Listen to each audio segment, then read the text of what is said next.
Hey, it is Mark from Dine.digital. Welcome to the dish. This is where we talk to amazing restaurants and amazing people throughout the United States about what they're up to and what we do when we're not having those great conversations is help those restaurants with their digital marketing, and that could be a variance of things. But today we did have our special guest, Jeff from um, Moe's Original Barbecue. But hey, Jeff, welcome to the show. Hey, how's it going? Well, it's going pretty good. Yeah, we did have a little bit of technical difficulty. You're set up by the barbecue pit, it looks like. That's right. We got our mobile pit out here in the back parking lot of Moe's Ridge, Huntsville, Colorado. Finishing off some meats for the afternoon rush. We're having some technical difficulties out in the parking lot, I think, from both sides, but we'll get through it. Yeah. So we're going to get right into it. To tell us about Moe's. What's the story for you guys? So Moe's Original Barbecue, my partners, Ben Gilbert and Mike Fernandez, and I started getting close to 20 years ago now, just in a roadside shack out here in Vail, Colorado. We built this smoker, which you can see a little bit of it. We built this out of the junkyard, 500-gallon diesel barrel, and started fire roasting meats out in the corner of Edwards, Colorado. Bought a 40-foot horse trailer, hay trailer, and made it into a legal kitchen. So after that initial summer of smoking meats and just having a really cool little vibe on the corner of the street there in a gravel lot, we brought on a couple of our buddies who were in restaurants managing at the time, and Mark White ended up moving down the beach, Orange Beach, Alabama, and making our first store away from home. We'd always wanted to go to the beach if we were able, so that was our first maneuver, was down to the beach of Alabama, and from there it took off, and we've gotten up to 60 restaurants. We've lost a few during COVID, but it's just kind of a friends and family operation of Moe's Original Barbecues across the country. Awesome. Well, while you're talking, I brought up your website so that people have something else to look at besides my beautiful face. And that, for those that are tuning in, that is moesoriginalbbq.com. And you can see all the places that you can find original barbecue from Moe's, several different states. As we're moving along, I want to talk about how you, Jeff, how did you get into restaurant industry? I think I always loved food and booze and just throwing a party. So decided I better try to make a living doing three of my favorite things. Got to be good friends with my first job in college at the University of Alabama, and we ended up hitting it off, and just love the hospitality industry, and really, really love to host people, to entertain them within our restaurants, wherever they may be. So I think just really loving that scene of a dinner party and trying to reenact that throughout every day of the year. Awesome. I'm clicking while you guys are telling us the story. We're also showing some of your awesome food that's on your website. So that's good. When people come to a Moe's location, what can they expect? What we really strive for at all of our locations is a full Southern soul food experience. We want all the dynamics of a dinner party to be present, from when they drive in the parking lot to entering the restaurant. To us, the dining experience is a lot more than just food. It's obviously the core is badass food, but we also want the smells and the music and the televisions. Some blues, rock and roll, college sports, all the things that we're really passionate about, and then down to basic Southern manners and hospitality from behind the line. So really just a full-on experience for every customer, and they can receive that experience in a multitude of ways, but we want to offer all the dynamics to really be a full-on Southern soul food experience. Awesome stuff. I like it. So people can get barbecue in a myriad of places. What makes you guys unique? I think in addition to the full experience, all of our favorite barbecue places that we grew up going to, we're all really special and great in one or two ways. They'll either have really great ribs, good sauce, good pork. Maybe some of them have good sides or dessert. None of them in our mind anyway, were able to pull together all of what we consider to be that experience. And then we also really take pride in our cooking. Mm-hmm. We're cooking fresh meats on the pit throughout the day, starting at 7 a.m. And running the pit all the way until 10 o'clock at night, and then our ovens are cooking 24 hours a day. And in addition to your traditional barbecue sides, we also offer an array of different sides, casseroles, different salads, cornbread. And of course, you got to have a sweet tea to top it off. So we've kind of combined a couple of our favorite genres of food, one obviously being barbecue, and the other being soul food, what we call down in Alabama meat three, Mm-hmm. where you walk in and you pick one meat from maybe a choice of 5 or 6, and then you pick 2, 3, 4 different salads to accompany that meat, and then you always get a piece of cornbread and a sweet tea at the end. So we've kind of combined those two to make a barbecue meat three. Got it. Well, that sounds good. If people aren't hungry already, now they are. Alrighty then. So if somebody had to pick one thing on the menu, what's that thing you're going to tell them to try out? Well, I've got this pulled pork on the pit that I was about to break open for you. So why don't we skip that question for just a minute until I get this video back on? Yeah, we can do that. I'll give you a first-hand view of what our favorite and most distinct menu item is. That sounds good. All right, so we're going to go on down to what are you going to recommend people?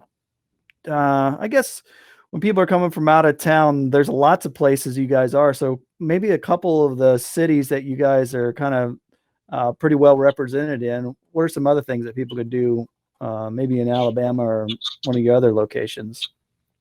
We're located out here in Vail, Colorado. So obviously my recommendation is to get outside and get outside of your comfort zone and anything you can find outdoors here, from skiing, hiking, mountain biking, rafting. And then what we really have tried to do in picking locations as we've grown is to go to places that we really love: college towns, beach towns, mountain towns. So depending on the town, we really like to encapsulate our dining experience with all those things that we're passionate about: college football, the beach scene, everything mountain lifestyle. I think, yeah, just depends on where you are. But I think most of our towns have really cool other things to get out and see and do for sure. So I'd recommend kind of coming in, enjoying the experience, take a deep breath at the Moser Ridge, enjoy your meal, and then get outside and do something. We're way into the outdoors. Very good. Very good. All right. So now we're looking for some wisdom from you. What would you recommend as far as that advice for someone starting a restaurant? Oh, so I think don't do it. No. It is like anything in this world right now. It's been a crazy year in the restaurant industry. I think to me, maybe is really enjoy the ride, take a deep breath when it gets difficult, and more than anything, what we've tried to do is to really make it a lifestyle, to where it's not so much going into a job. It's just part of who we are and how we operate on a day-to-day basis. So, you know, it's my partners and I came in this morning. We've done we've got some stuff done this morning. Now we're doing this, and as soon as we finish this, we're gonna go out for an afternoon ski at the mountain. There you go. And then we'll stop by our restaurant that's over at Vail Mountain, and we have a couple times lined up with our management and employees over there, and we'll spend some time with them, and we'll talk about food and hospitality. And so I really think it's important to consider, if you're in the restaurant business, you spend so much time in the restaurant that it just needs to be part of your lifestyle. I hear you. While you're talking, I believe I found a photo of you and your partners. You got one long hair, and I believe yourself, and then one other gentleman in the middle. So I think that's what we have here on screen right now. I think so. That's probably Ben Gilbert, the tall one, Mike Fernandez with the long hair, and then I'm the other one. There you go. There you go. All right. So going back into the restaurant industry, if there's something that you could change, what would that look like? You know what I think that the COVID has actually done for the restaurant industry, and I think it was well deserved, is I believe it's really brought back the respect for our industry.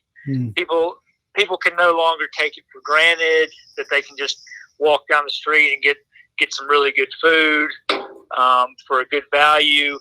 I think people see now, because of the situation of 2020, that you just cannot take that for granted. You know, our industry works hard. We have been pushed in so many directions up and down in the last 10 months.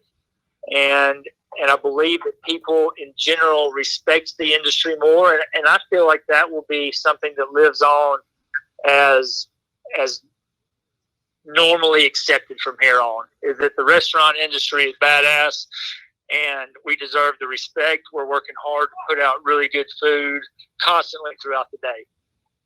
Yeah, that's awesome. Very good. What about the thing that you love most about being a restaurateur? Hosting a party all day, every day. That's probably my favorite. I think as far as career-wise, really getting immediate gratification day in and day out is really awesome, because I think so many people in the world with their day-to-day jobs don't get the appreciation that they deserve. And in the restaurant industry, if you're serving up good food and good experiences, you know, you really get to hear it from your clientele, your community, on a daily, if not hourly basis. So I think that's a really neat aspect of the restaurant industry. Good stuff. Good stuff.